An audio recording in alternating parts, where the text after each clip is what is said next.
సంబంధించినటువంటి మెడిసిన్ అట్లాంటి వాడకుండా మన ప్రభుత్వాలు, మన కేంద్ర ప్రభుత్వాలు ఏం చేశాయి, ఆవు మూత్రం తాగండి, ఆవు మూత్రం తాగితే కరోనా తగ్గిపోతుంది, అలాగే ప్లేట్లు కొట్టండి, దీపాలు వెలిగించండి అని చెప్పి మన నాయకులు, మనకున్నటువంటి వాళ్ళు మనకు అలాంటి నేర్పిస్తే కరోనా తగ్గాలంటే ప్లేట్లు కొట్టే తగ్గిపోతుందా? తగ్గదు కదా. చప్పట్లు కొట్టండి గాల్లోకి, ఇలాంటివి నేర్పించాలి. ఇలాంటి మూఢనమ్మకాలన్నీ మనకు ఎక్కించబట్టి ఈ మధ్యకాలంలో మనం అందరూ చూస్తుంటాం. మదనపల్లిలో ఒక ఘటన జరిగింది. మంచి వెల్ ఎడ్యుకేటెడ్ ఫాదర్ మదరు, వాళ్ళిద్దరు ఆడపిల్లలు, ఇద్దరు ఆడపిల్లలు, వయసుకు వచ్చిన పిల్లలు, వాళ్ళు కూడా బాగా చదువుకున్న పిల్లలు, చక్కగా ఉన్నారు. ఈ మూఢనమ్మకాలతో ఏదో జరిగిపోతుందనే ఉద్దేశంతో ఆడపిల్లలు ఇద్దరిని కూడా వాళ్ళు చంపుకోవడం అనేది జరిగింది. ఎంత దురదృష్టకరం, ఎంత బాధాకరం అంటే అంత చదువుకున్న వాళ్ళు కూడా ఇలాంటివి ఆలోచిస్తున్నారని చెప్పి. అదేవిధంగా ఒక బీఈడి టీచరు, ఆమెకి నాగదోషం ఉందని సొంత బిడ్డని, చిన్న 3 ఏళ్ళు ఇంకా తక్కువ ఉంటుంది, ఆ బిడ్డని బలి చేసింది. చదువుతో సంబంధం లేకుండా మన మైండ్లో అట్లాంటివి చొప్పిస్తున్నారనమాట. మీరు ఇట్లా నమ్మకాల్లోకి ఉండాలి అని చెప్పి. అదేవిధంగా బాల్య వివాహాలు అనేటివి కూడా నిన్న చూసుకున్నట్లయితే మనకు శివరాత్రి సందర్భంగా కాళహస్తిలో కూడా చాలా అంటే బాలికలకు, చిన్న పిల్లలకు పెళ్లిళ్ళు అనేటివి మనకు తెలియకుండానే జరిగిపోతున్నాయి. ఈ మధ్య కొంతమంది అవేర్నెస్ క్యాంపులు కూడా పెట్టడం అనేది జరిగింది. చేయకూడదని అంటే బయటకు రాకపోయినా కూడా చుట్టుపక్కల ఉన్నట్టు గ్రామాల్లో కొన్ని 100 పెళ్లిళ్ళు కూడా జరుగుంటాయి. ఇవన్నీ బయటకి తెలియకుండా జరిగేటివి. ఇలాంటివన్నిటికి కూడా మనము స్వస్తి పలకాల్సిన సందర్భంగా ఉంటుంది. అలాగే మనం ఈ మధ్యకాలంలో చూసుకున్నట్టయితే రాజకీయాల్లోనూ తర్వాత ఎక్కువ అంటే మన ఆడపిల్లలు చాలా ముందున్నారు, రాకెట్లు తోలుతున్నారు, రాజ్యాలు ఏలుతున్నారు, ఇట్లా చెప్పుకుంటున్నారు. కానీ ప్రతి రంగంలో కూడా మహిళలకు వివక్ష, లైంగిక వేధింపులు అనేటివి తప్పకుండా ఉంటున్నాయి. ఏదో ఒక విధంగా అక్కడ పనిచేస్తున్న విధంగా కావచ్చు, లేకపోతే చుట్టూ ఉన్నటువంటి వాతావరణంగా కూడా కావచ్చు, ప్రతి రంగంలో కూడా. ఎందుకంటే ఈ మధ్య రెజ్లర్స్ చూశారు, అక్కడ ఉన్నటువంటి చైర్మన్, ఆ సంఘానికి చైర్మన్ అయినటువంటి బ్రిజ్భూషణ్ సింగ్ అని అతను రెజ్లర్స్ని వేధింపులకు గురి చేశారు. వాళ్ళు చాలా పెద్ద పోరాటాలే చేశారు. ఆ పోరాటాల సందర్భంగా వాళ్ళ గెలిచినటువంటి పథకాలను వదులుకోవడము, రాజీనామా చేయడము, ఇవన్నీ చేసి తర్వాత లాస్ట్లో వాళ్ళు మళ్ళీ విజయం అనేది సాధించడం అనేది జరిగింది. ఈ విధంగా మనం ప్రతి దాంట్లో కూడా కుల వివక్షత అనేది మనకు ఉంది. ఆ కుల వివక్షకు ఎగ్జాంపుల్ ఏమని మనం అనుకున్నట్లయితే మన భారత రాష్ట్రపతి ద్రౌపది ముర్ము గారు, అంటే ఆమె ఒక గిరిజన మహిళ. ఆమెని పార్లమెంట్ ఓపెనింగ్కి ఆమెను ఇన్వైట్ చేయలేదు. ఒక మహిళ కాబట్టి, ఒక గిరిజన మహిళ కాబట్టి మిగిలిన వాళ్ళందరినీ పిలిచినారు, కానీ ఆమెను మాత్రము గుళ్ళోకి ఇన్వైట్ చేయలేదు. ఈ విధంగా ఉన్నట్లయితే మన కులవక్ష పెద్ద ఈ రాష్ట్రపతికే తప్పట్లేదు. ఒక మహిళగా, ఒక గిరిజన మహిళగా మళ్ళీ చిన్న వాళ్ళ పరిస్థితి ఏమిటి అనేది మనము చూడాల్సిన విషయము. అదేవిధంగా ఇప్పుడున్నటువంటి పరిస్థితుల్లో మన రాజకీయాల్లో కావచ్చు, మన కేంద్ర ప్రభుత్వం అవలంబిస్తున్నటువంటివి చూసుకున్నట్లయితే మనము ప్రతి ఒక్కరిని కూడా అంటే మళ్ళీ మన మనువాదాన్ని తీసుకొచ్చే విధంగా ఉన్నాయి, మహిళలందరినీ అనగదొక్కే విధంగా ఉన్నాయి. సతీ సహగంగా అంటే సతీ సహగమం అనేది మనకి ఎక్కడ వెనక్కి మళ్ళీ తీసుకొస్తారో అని ఒక్కొక్క సందర్భంలో చూస్తే భయం వేస్తుంది. ఎందుకంటే ఆడవాళ్ళు ఎప్పుడు కూడా మగవాళ్ళ కింద ఉండాలి అనే వాళ్ళు ఒక్కొక్క సందర్భంలో ఒక్కొక్క దీన్ని చూపిస్తూ ఉన్నారనమాట. మన మనుధర్మ శాస్త్రం ప్రకారం మనం సినిమాల్లో కావచ్చు, టీవీలో కావచ్చు, చాప కింద నీరు లాగా మహిళలు ఏ విధంగా ఉండాలని చెప్పి మన నెత్తిన రుద్దాలని చెప్పే ప్రయత్నం జరుగుతున్నాయి. టీవీ సీరియల్స్ చూసినట్టయితే మహిళలందరూ భయంకరంగా విలన్లుగా చూపిస్తున్నారు. ఏ సీరియల్లో చూడు మహిళలే, ఎట్లా చంపాలి, ఎట్లా లాగాలి, ఎట్లా చేయాలని ఒక్కొక్క సీరియల్లో ఒక్కొక్క మహిళని విలన్లు లాగా చూపించి రాక్షసులాగా క్రియేట్ చేసి ప్రతి ఒక్కరు కూడా మహిళల్నే విలన్లుగా చూపిస్తున్నారు. ఇప్పుడు మనం ఒక సర్వే చూసుకున్నట్లయితే ఇప్పుడు ప్రజెంట్ కేంద్ర ప్రభుత్వం ఉన్నటువంటి 2000 నుంచి 2024 వరకు ఒక గ్రాస్ ఇట్లా చూసుకున్నట్లయితే అత్యాచారాల సంఖ్య అనేది ప్రతి సంవత్సరము పెరుగుతూనే వస్తుందే తప్ప తగ్గే పరిస్థితి అనేది లేదు. ఈరోజు సావిత్రిబాయి పూలే వర్ధంతి సందర్భంగా మనం అందరం కూడా ఆమెకు పూలమాల వేసి పూలమాల లేదా ఆమెకి ఒక్కసారి నివాళులు అర్పించుకుందాం, జోహార్లు అనేది తెలియజేస్తాము. ఒకసారి ఫోటో దగ్గరికి వెళ్ళి జోహార్లు తెలియజేస్తాం. జోహార్ సావిత్రిబాయి పూలే గారికి, జోహార్ సావిత్రిబాయి పూలే గారికి. సాధిస్తాం సావిత్రిబాయి పూలే ఆశయాలను, సాధిస్తాం సావిత్రిబాయి పూలే ఆశయాలను. ఓకే అమ్మా, కూర్చోండి. ధన్యవాదాలు. పిలిచాము. సావిత్రిబాయి ఎవరు ఏంటి అనేది 1-2 నిమిషాలు మాట్లాడుకున్న తర్వాత ప్రతి ఒక్కరు కూడా మాట్లాడతారు. ఆమె మన భారతదేశ మొట్టమొదటి మహిళా ఉపాధ్యాయురాలు. మహిళల చదువుల కోసం చాలా గారికి, ఇక్కడ మహిళలకి పురుషులకి అందరికీ పేరు పేరున ధన్యవాదాలు మరియు స్వాగతం. ఈరోజు మహిళా దినోత్సవాన్ని జరుపుకోవడానికి ఇంత కార్యక్రమం జయప్రదం చేయాలని ఇక్కడ వచ్చిన మహిళలందరికీ మరొకసారి ధన్యవాదాలు. మహిళలుగా పుట్టడమే మన భారతదేశం ఒక మహిళలకి ఇచ్చే ఏ మాత్రం ఇస్తుందో అనేది మనం అర్థం చేసుకోవాలి.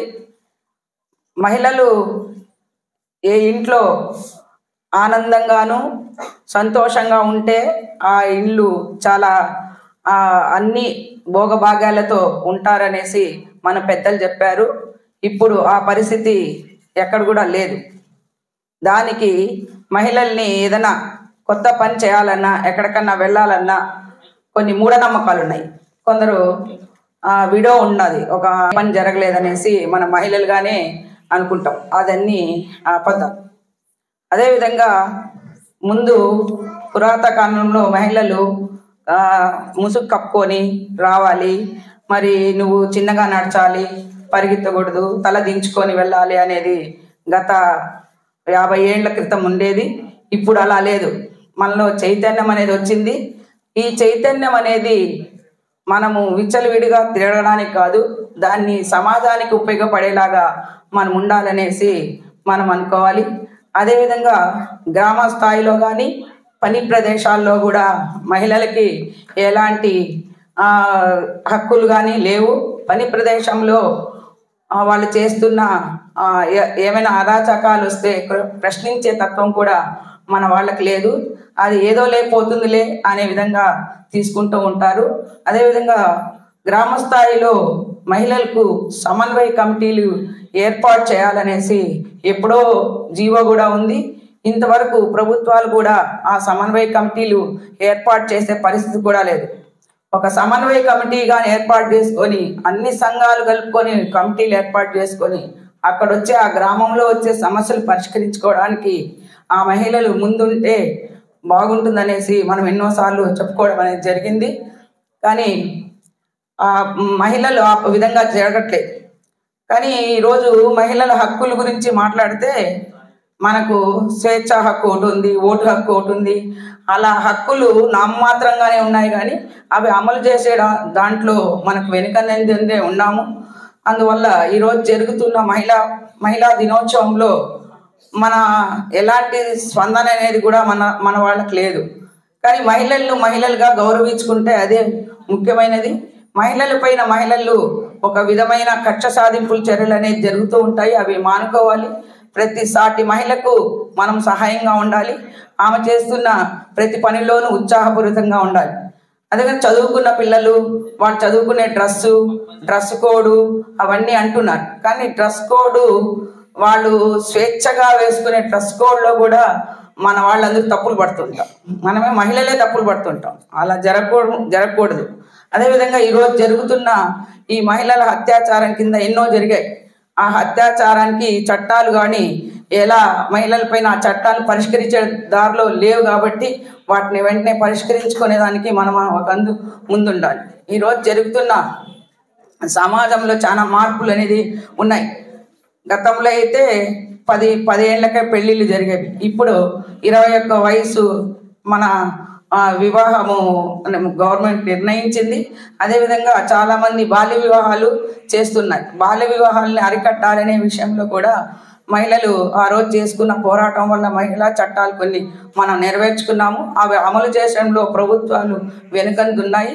కాబట్టి మనం అందరము కలిసికట్టుగా పనిచేసేదానికి ఈ అంతర్జాతీయ ప్రపంచ జాతీయ అంతర్జాతీయ మహిళా దినోత్సవం జరుపుకునే దాంట్లో కొన్ని విషయాలైనా మనం ఆలోచించి ముందంజ వేయాలని కోరుకుంటూ ఈ అవకాశం ఇచ్చిన మీ అందరికీ ధన్యవాదాలు. సిఐటియు అదేవిధంగా యువ నాయకులందరికీ కూడా స్వాగతం సుస్వాగతం తెలియజేసుకుంటూ ఈరోజు అంతర్జాతీయ మహిళా దినోత్సవాన్ని ఇక్కడ మనం నిర్వహించుకుంటున్నాము. అంతర్జాతీయ మహిళా దినోత్సవం చరిత్ర మనకు తెలియకపోతే ఈరోజు ఏదైతే మీడియాలో వస్తూ ఉందో, ఈరోజు ఏదైతే అంటే సంబరాల్లాగా అంటే వ్యాలంటైన్స్ డే కావచ్చు, ఒక మదర్స్ డే కావచ్చు, లేదా ఒక ఫాదర్స్ డే కావచ్చు, ఇట్లా ఏదో ఒక సెలబ్రేషన్ లాగా ఇది కూడా మిగిలిపోయేటువంటి పరిస్థితి అనేది ఈరోజు ఉంది. అందుకనే అంతర్జాతీయ మహిళా దినోత్సవం యొక్క స్ఫూర్తి కూడా తెలుసుకోవాల్సినటువంటి అవసరం ఉంది అని చెప్పేసి అదేవిధంగా మహిళా నేతలు కలిసి కార్మికులు ఏవైతే సమస్యల్ని అనుభవిస్తున్నారో అదే సమస్యల్ని శ్రామిక మహిళలు కూడా అనుభవిస్తున్నారు. వారికంటే కూడా అదనంగా లైంగిక వేధింపులు, అట్లనే వారికి సంబంధించినటువంటి అనేక వ్యక్తిగతమైనటువంటి సమస్యలు కూడా మహిళలు అనుభవిస్తున్నారు. ఈ సమస్యలన్నింటినీ కూడా చర్చించుకోవాలంటే ఓ దగ్గర కూర్చొని మాట్లాడుకోవాలి. ఆ సమస్యల మీద అందరికీ కూడా మన సమస్యల్ని తెలియజేయడం కోసం మనకంటూ ఒక రోజు ఉండాలి అని చెప్పేసి నిర్ణయించుకోవడం జరిగింది. అందులో భాగంగానే వాళ్ళకు నచ్చినటువంటి ఒక్కొక్క దేశంలో వాళ్ళకు నచ్చినటువంటి రోజుని ఎంచుకొని ఆ మహిళా సమస్యల్ని ప్రతిబింబించే విధంగా చేయడం అనేది జరిగింది. అందులో భాగంగానే మన దేశంలో కూడా అంటే ఎప్పుడైతే ఈ అంతర్జాతీయ మహిళా దినోత్సవం జరిగిందో అందరూ కూడా చూసింది ఏంటంటే రష్యాలో ఈ మార్చి 8వ తేదీనే అక్కడ ఉన్నటువంటి జారు ప్రభుత్వం కూలిపోయిన వెంటనే వాళ్ళు దున్నే వాళ్ళకి భూమి అంటే అది మహిళ కావచ్చు పురుషుడు కావచ్చు అట్లా ప్రకటించారు. అదేవిధంగా స్త్రీలకి సమానత్వాన్ని ప్రకటించారు, వివాహం చేసుకునేటువంటి హక్కుని కల్పించారు, అట్లనే విడాకులు తీసుకునేటువంటి హక్కును కల్పించారు.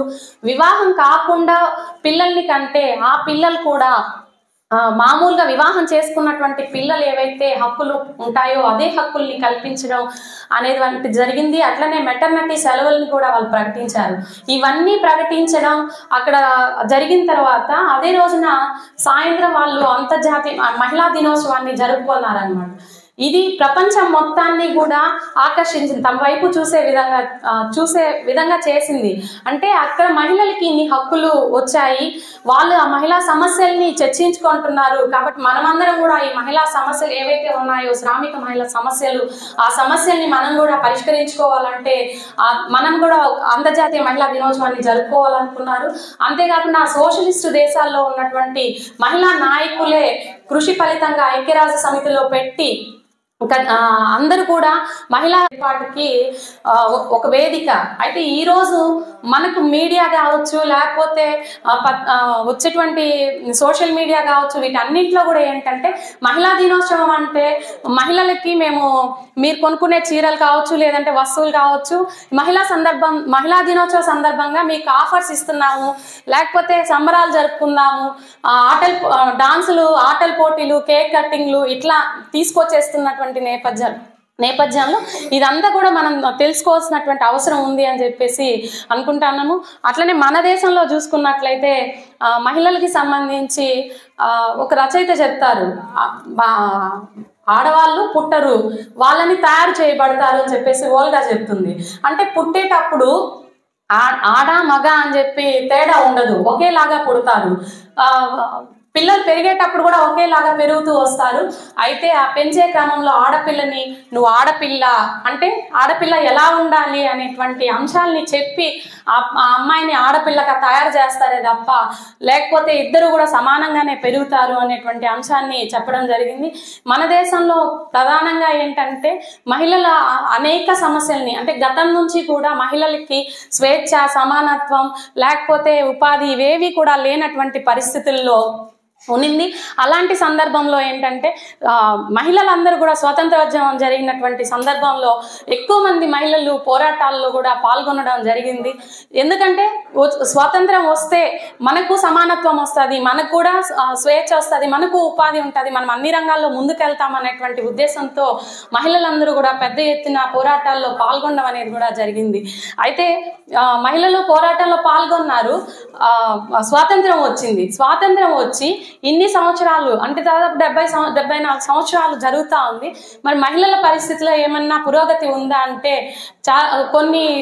కొంతవరకు పురోగతి జరిగిందనే చెప్పుకోవచ్చు. అంటే గతంలో చదువుతున్నటువంటి శాతంతో పోల్చుకుంటే ఈరోజు చదువుకోవడం పెరిగింది, అట్లనే ఉపాధిలో మహిళల శాతం పెరిగింది, ఉద్యోగాల్లో కూడా పెరిగింది.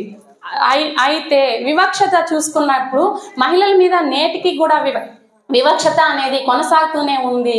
స్త్రీ పురుషుల అసమానత అనేది కూడా కొనసాగుతూనే ఉంది.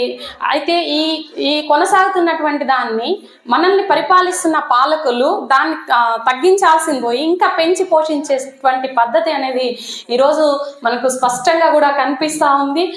మనకున్నటువంటి కేంద్రంలో ఏదైతే బీజేపీ అధికారంలో ఉందో, ఈ పార్టీ అధికారంలో ఉన్నటువంటి బీజేపీ ఈరోజు మహిళల్ని మళ్ళీ పూర్తిగా వెనక్కి తోసేసేటువంటి పద్ధతుల్లో వ్యవహరిస్తూ ఉంది. రాజ్యాంగాన్ని తుంగలో తొక్కేసి మనువాదాన్ని ముందుకు తీసుకొచ్చేటువంటి పరిస్థితి అని ఉంది. రాజ్యాంగం ఏం చెప్తా ఉంది?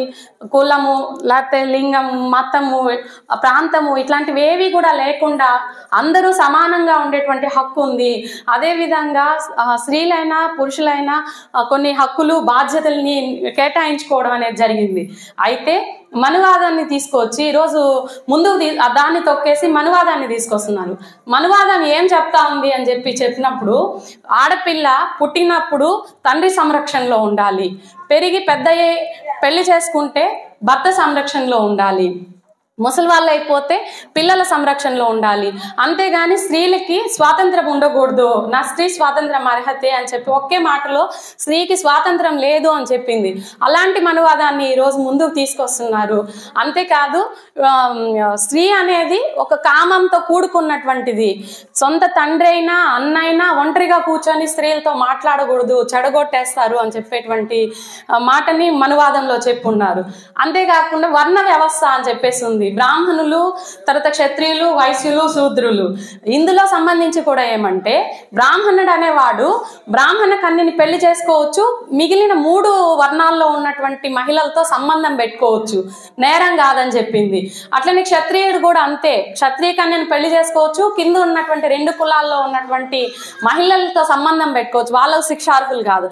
కానీ కింది కులంలో ఉన్నటువంటి కింది వర్ణంలో ఉన్నటువంటి శూద్రుడి దగ్గరకు వచ్చేటప్పుడు పైన ఉన్నటువంటి ఏ మహిళలను చూసినా వాళ్ళని చంపేయచ్చు అని చెప్పేటువంటి అంటే ఇక్కడ వర్ణ వ్యవస్థగా చూసుకున్నప్పుడు అదే పరిస్థితి, అట్లనే స్త్రీలుగా చూసుకున్నప్పుడు అదే పరిస్థితి ఉంది. అంటే ఇట్లా అనేక రకాలైనటువంటి హింసలకి గురి చేసేటువంటి అంటే మన రాజ్యాంగాన్ని ఉల్లంఘించి మనువాదాన్ని తీసుకొచ్చేటువంటి దాన్ని ముందుకు తీసుకెళ్లాలా అనేది ఒక ప్రశ్నగా ఉంది. అదేవిధంగా ఇంకొక విషయం కూడా నేను చెప్పేసి ముగిస్తాను. మన వాళ్ళు తప్పుతున్నారు అంటే మహిళలకి రక్షణ, బీజేపీ ఉన్నటువంటి దాంట్లో మహిళలకి రక్షణ అనేది పూర్తిగా కరువైపోయినటువంటి పరిస్థితి.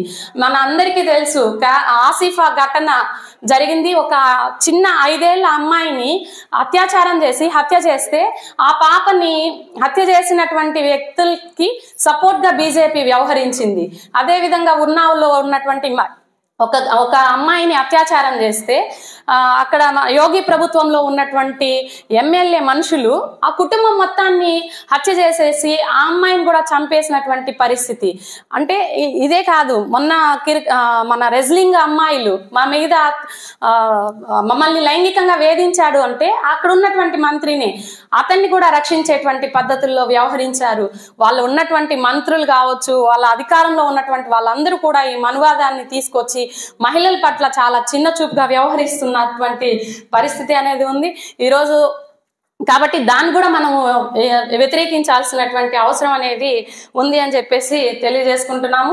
అదేవిధంగా అంటే ఇప్పుడు కేంద్రంలో ఉన్నటువంటి వాళ్ళు అన్ని ఇందజేస్తుంటే ఒక రాష్ట్రం మన వామపక్ష పార్టీల అధికారంలో ఉన్నటువంటి కేరళలో మహిళలకి సమానంగా మన మహిళా దినోత్సవం ముందు అక్కడ ఉన్నటువంటి ముఖ్యమంత్రి గారు ప్రకటించారు. ఏమని?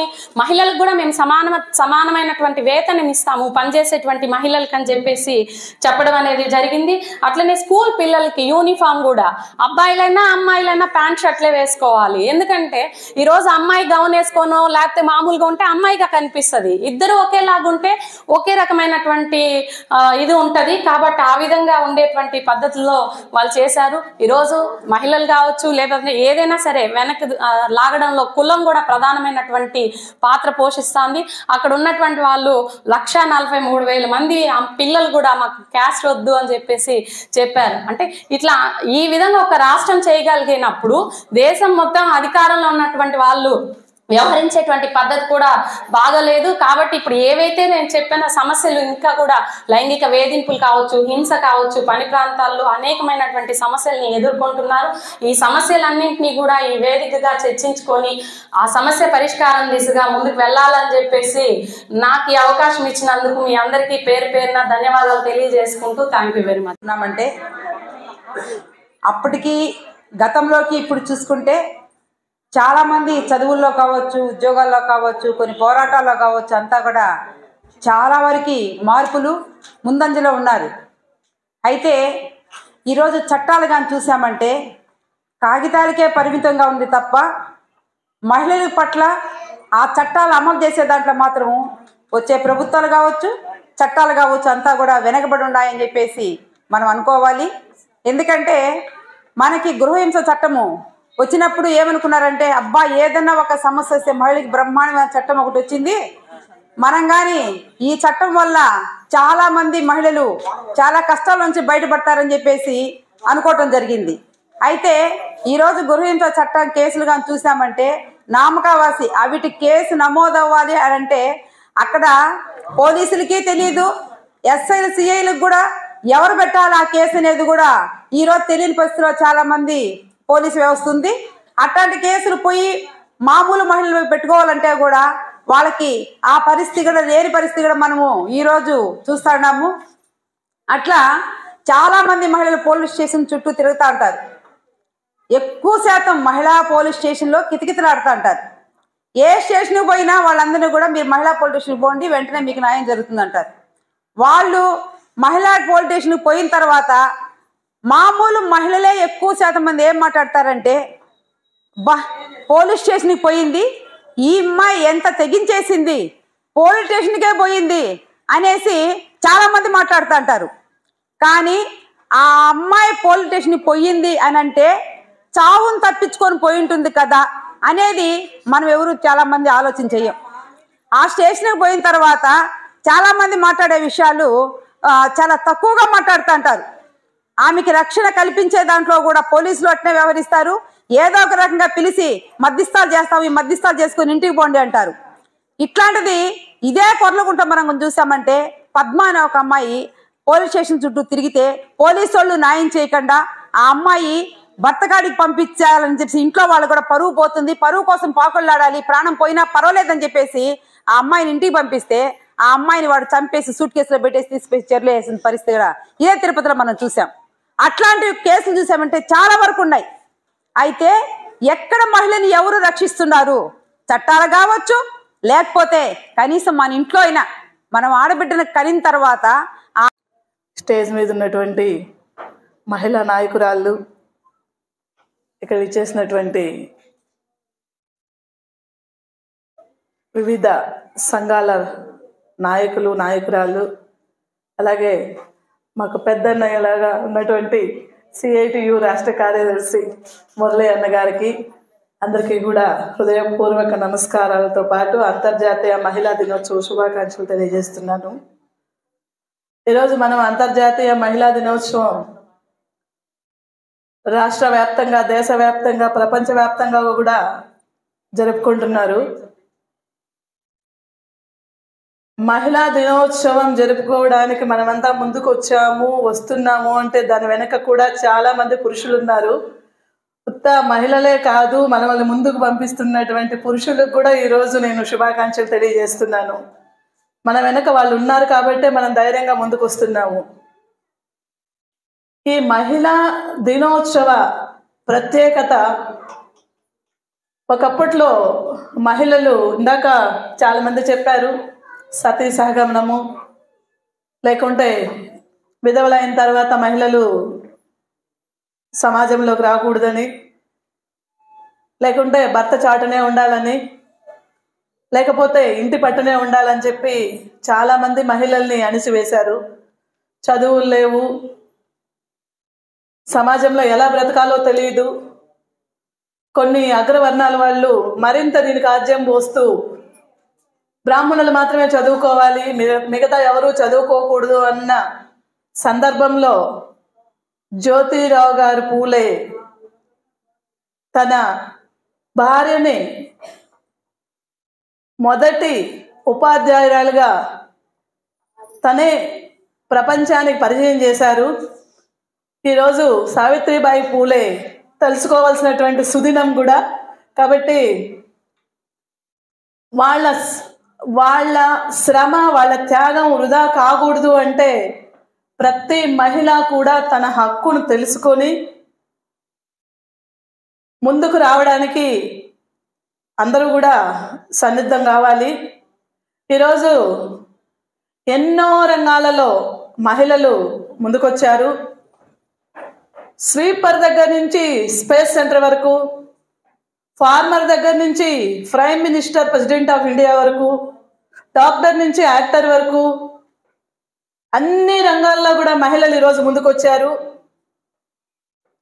వాళ్ళ రంగంలో ఎన్నో ఇబ్బందులు, ఎన్నో అడ్డంకులు, ఎన్ని అడ్డంకులున్నా కూడా వాళ్ళు తమ సత్తాను చాటుకుంటూ వాళ్ళ రంగాలలో ముందుకెళ్తున్నారు. మహిళా నాయకురాలందరికీ, అదేవిధంగా మన సిఐటియు రాష్ట్ర సిఐటియు నాయకులు మురళన్న గారికి, ఇక్కడికి విచ్చేసినటువంటి మహిళా సోదరీమణులందరికీ anganwadi workers and helpers union తరఫున అంతర్జాతీయ మహిళా దినోత్సవ శుభాకాంక్షలు తెలియజేస్తున్నాము. వాస్తవంగా అంతర్జాతీయ మహిళా దినోత్సవం 8వ తేదీ జరుపుకోవాల్సింది. 8వ తేదీ శివరాత్రి వచ్చింది. మహిళా దినోత్సవం జరుపుకోలేమేమో అన్న నా చిన్న కోరిక ఈ విధంగా తీరినందుకు నాకు చాలా సంతోషంగా ఉంది. ఈ మహిళా దినోత్సవం రోజు మహిళలు హక్కుల గురించి, చట్టాల గురించి కొన్ని సంవత్సరాలుగా మనం మాట్లాడుకుంటున్నాము, జరుపుకుంటున్నాము. కానీ మహిళల్లో మార్పు అనేది వచ్చింది, రాలేదని అయితే చెప్పేదానికి లేదు. మహిళల్లో ఎంతో మార్పు వచ్చింది. ఎన్నో రకాలుగా మన శ్రామిక మహిళ అయితే ఏమి, అంగన్వాడీ వాళ్ళు అయితే ఏమి, మహిళా సంఘాల్లో మహిళలందరూ కూడా ఈరోజు ధైర్యంగా ముందుకొచ్చి మాట్లాడగలుగుతున్నారంటే మనం ఈ విధంగా జరుపుకునే మహిళా దినోత్సవాలు అయితే ఏమి, మన సంఘాల్లో అయితే ఏమి, మన లీడర్స్ ఇచ్చే మనకు అవేర్నెస్ అయితే ఏమి, ప్రతి ఒక్కరు కూడా ఎంతో ధైర్యంగా ఈరోజు ముందుకొచ్చి వాళ్ళకు వచ్చిన సమస్యల గురించి మాట్లాడగలుగుతున్నారంటే చాలా సంతోషపడాల్సిన విషయము. మన వెనక మన అన్నలు అందరూ ఉండి మనం బయటకు రాని వాళ్ళు కూడా ఏ విధంగా బయటకు తీసుకొని వచ్చి మహిళలు అన్నిట్లో ముందుండాలనేసి మనకు ప్రతి క్షణం మన వెనక విన్నుండి మనల్ని తట్టి లేపి మన సమస్యల మీద పోరాడుతున్న వాళ్ళందరికీ మన అంతర్జాతీయ మహిళా దినోత్సవం తరపున మన అన్నందరికీ ఒకసారి కృతజ్ఞతలు తెలియజేస్తున్నాను. అదేవిధంగా ముఖ్యంగా స్త్రీ లేనిదే గమనం లేదు, స్త్రీ లేనిదే సృష్టి లేదు, అసలు స్త్రీ లేనిదే ఇంకా ఏది లేదు అని చెప్తారు. అది వాస్తవం. స్త్రీ అనే వ్యక్తి ముందుండి ప్రతి ఒక్కటి నడిపిస్తూ ఉంది కాబట్టే ఈరోజు మన సమాజం అనేది సాగిపోతూ ఉంది. స్త్రీ అన్ని రకాల్లోనూ ముందుండాలి. ఏ రకంగా ఇంట్లో స్త్రీ లేనిదే జరగదు. ఒక కుటుంబము ఈరోజు నడవాలి అంటే ఆమె ప్రతి ఒక్క దాంట్లోనూ ఆమె పాత్ర అనేది ఉంటుంది. ఒక పిల్లల విషయంలో అయితే ఏమి, ఒక అత్తమామ విషయంలో అయితే ఏమి, ఒక భర్త విషయంలో అయితే ఏమి, ప్రతి ఒక్క పనికి స్త్రీ ముందుండి నడిపిస్తే ఆ కుటుంబం ఎంతో ముందుకుంటుంది. అలాంటి స్త్రీని ప్రతి ఒక్కరు కూడా గౌరవించాలి. ఏ రోజైతే స్త్రీని గౌరవిస్తారో ఆ ఇల్లు, ఆ ఊరు కానీ, ఆ దేశం కానీ బాగుంటుంది. ఏ ఇంట్లో అయితే స్త్రీ కంట తడి పెట్టుకుంటే చేసుకుంటా ఉంటుందో ఆ ఇల్లు ఎప్పుడూ బాగుంటుంది. చెప్తా ఉంటారు సామెతలు, స్త్రీ కంట కన్నీరు అనేది రాకూడదు. ఎప్పుడు స్త్రీ ఎప్పుడైతే నవ్వుతా ఉంటుందో ఆ ఇల్లు కూడా అదే విధంగా సురక్షితంగా ఉంటుంది అనేసి మన పెద్దోళ్ళు ఎప్పటి నుంచో చెప్తున్నారు. కాబట్టి స్త్రీని గౌరవిద్దాం. మన ప్రతి మహిళా దినోత్సవం రోజు ప్రతి ఒక్కరు కూడా స్త్రీని గౌరవించేది కనీసం 1/4 అన్న ఒక్కొక్కసారి తెలుసుకుంటే స్త్రీకి గౌరవించి ఈ కామెంట్స్ చేయటం కానీ, స్త్రీని కించపరిచి మాట్లాడడం కానీ ఇవన్నీ తగ్గించుకున్నారంటే మనకు నిజమైన మహిళా దినోత్సవం వచ్చినట్లుగా భావించుకోవచ్చు. అలాగే పురుషులకు అందరికీ కూడా హృదయపూర్వక నమస్కారం. మహిళా దినోత్సవం మనం 8వ తేదీ జరుపుకోవాలి, కానీ ఈరోజు జరుపుకుంటున్నామంటే ఒక విధంగా మన యొక్క సావిత్రిబాయి పులే యొక్క వర్ధంతి దాని పరంగా కూడా జరుపుకుంటున్నాం. ఫస్ట్ ఆఫ్ ఆల్ ఇక్కడ ఒక 2 వ్యక్తులకి నేను హృదయపూర్వక నమస్కారం చెప్పుకోవాలండి. ఫస్ట్ ఒకటి మురళీ సారు, అలాగే నాగార్జున గారు. ఎంతోమంది నాయకులకి మహిళలకి చాలా ప్రోద్బలం ఇస్తూ మేమున్నాం వెనక అంటూ ఇంతమంది మహిళలు ఇక్కడ వచ్చి కూర్చున్నారంటే మేమున్నామమ్మా మీరు నడవండి అనే ఒక ఆదరణతో వాళ్ళు నడిపిస్తున్నారు. సార్ ఫస్ట్ ఆఫ్ ఆల్ మీకు ప్రతి ఒక్కరి తరపున మీకు నమస్కారం sir. Thank you so much. మహిళలు ముందుండాలి, అందరం ముందుంటాం. ఇంతకుముందు లక్ష్మీ అమ్మగారు చెప్పారు అందరూ కలిసి కట్టు నడవాలి అని. అంటే చేతిలో 5 వేళ్ళు ఉంటే మనకి బొటన వేలు అంటాం కదా, ఇది మహిళ అంటా నేను. అంటే ఇది లేకపోతే మనం ఏం పని చేయలేం. సమాజంలో కూడా పరిస్థితి అలాగే ఉంది, కానీ చాలామంది తెలుసుకోవట్లేదు.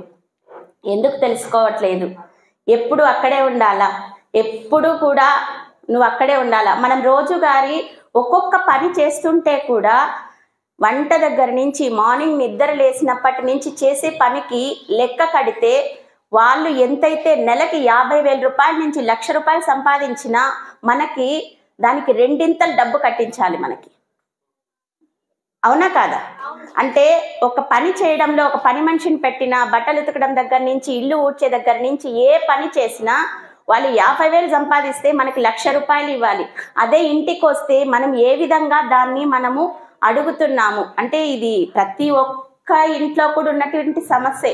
కానీ ఇంకా దాన్ని మనం చేయాలంటే ఈ బొటన వేలుగా నేనున్నాను అని మనం తెలియచేయాలి. అంటే ఏ విధంగా ఇక్కడ ఉన్నటువంటి ప్రతి ఒక్క మహిళ కూడా వెనక ఉన్నటువంటి పోరాటంలో ప్రతి ఒక్కరు అక్కడ ఉన్నారు కాబట్టి ఇక్కడ కూర్చున్నారు. అవునా? ఇక్కడ ఉన్నటువంటి ప్రతి వాళ్ళు కూడా ఏదో ఒక సమస్య ఎదుర్కొంటూనే ఉన్నది. ఈ సమావేశానికి అధ్యక్షులకి, వివిధ సంఘాల నాయకులకి, సిఐటియు జిల్లా ప్రధాన కార్యదర్శికి, అలాగే ఇక్కడ విచ్చేసిన సోదరీమణులందరికీ కూడా మహిళా దినోత్సవ శుభాకాంక్షలు తెలియజేస్తున్నాను. ఈరోజు మహిళలు అనేక సమస్యలు ఎదుర్కొంటున్నారు. ఇప్పుడు ముందు మాట్లాడిన వాళ్ళు కూడా ఎన్నెన్ని సమస్యలు మనము ఎదుర్కొంటున్నాము, అలాగే ఎంతమంది గత కొన్ని సంవత్సరాలుగా, కొన్ని వేల సంవత్సరాలుగా మహిళ పడుతున్న కష్టాల గురించి మొత్తం వివరించారు.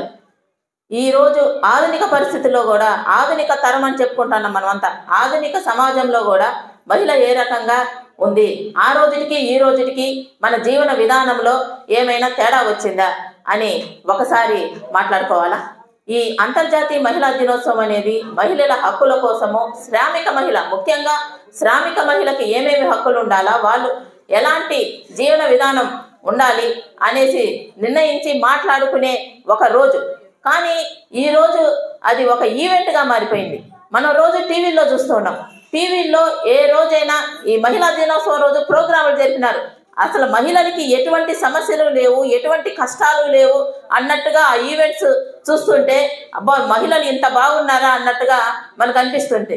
ఏ టీవీ ఛానల్లో కానీ మహిళలు పడుతున్న ఇబ్బందులు కానీ, మహిళలపై జరుగుతున్న దాడులు కానీ ఏవైనా కానీ ఒక డిబేట్ పెట్టారా?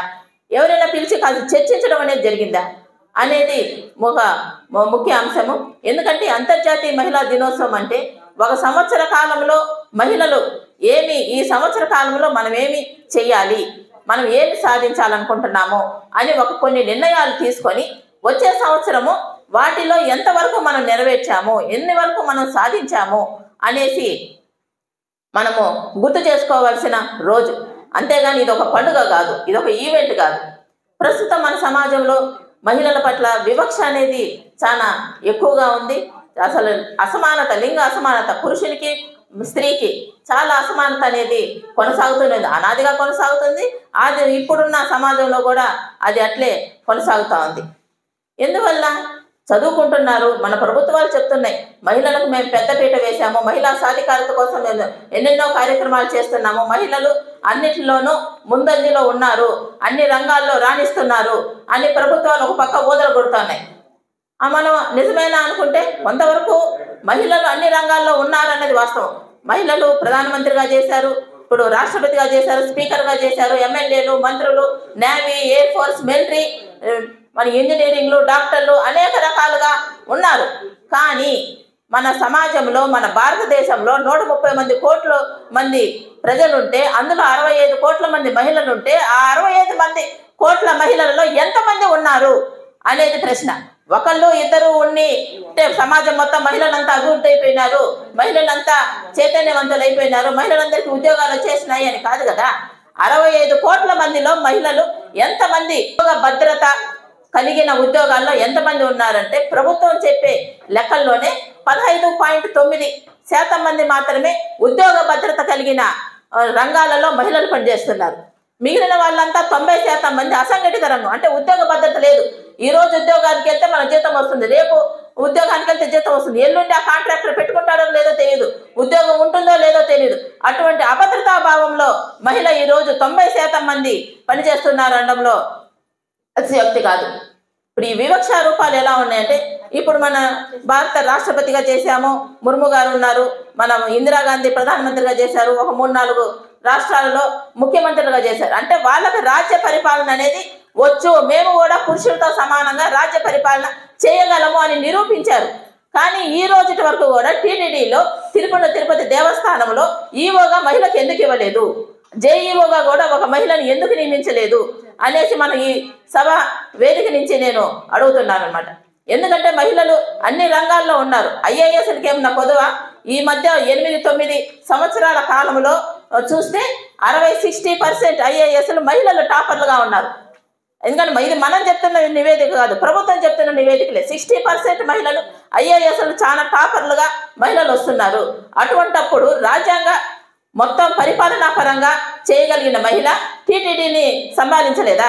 టీటీడీలో మొత్తం నిర్ణయాలు చేసే స్థితికి టీటీడీలో మహిళకు అర్హత లేదా అనేసి మనం ఒకసారి మాట్లాడుకోవాల్సి వస్తుంది. కొండపైన మనం చూస్తే ఎఫ్ఎంఎస్ కార్మికులు, హెల్త్ వర్కర్స్ మొత్తం మహిళలే, టోటల్గా మొత్తం మహిళలే ఆ కొండనంతా కూడా పరిశుభ్రంగా ఉంచి మన విదేశీ యాత్రికుల నుంచి పిలిగ్రిమ్స్ మొత్తాన్ని కూడా ఆకర్షణీయంగా చేస్తున్నారంటే మొత్తం మహిళలే.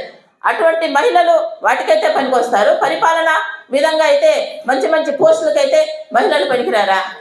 అదేవిధంగా కొండపైన ఒకప్పుడు గుండు చేసేదానికి మహిళలకు అర్హత లేదు. చాలా పోరాటాలు, మన రాధాదేవి గారి నేతృత్వంలో అనేక పోరాటాలు, ఎన్నో సంవత్సరాలు ఢిల్లీ నుంచి కూడా పోరాటాలు చేసి ఈ మధ్య కాలంలో అంటే గత కొన్ని 10-15 ఏళ్ళుగా వాళ్ళు ఆ అర్హతని సంపాదించి పైన మహిళలు కూడా అక్షర వృత్తిని చేస్తున్నారు. అంటే అవకాశాలు వస్తే, అవకాశాలు ఇస్తే ఏ మహిళ ఏ రంగంలోనైనా ఎందులోనైనా మనము సాధించగలుగుతుంది అనేసి ఆల్రెడీ నిరూపించింది. కానీ అవకాశాలు ఇవ్వడంలోనే వివక్ష అనేది చూపుతున్నారు.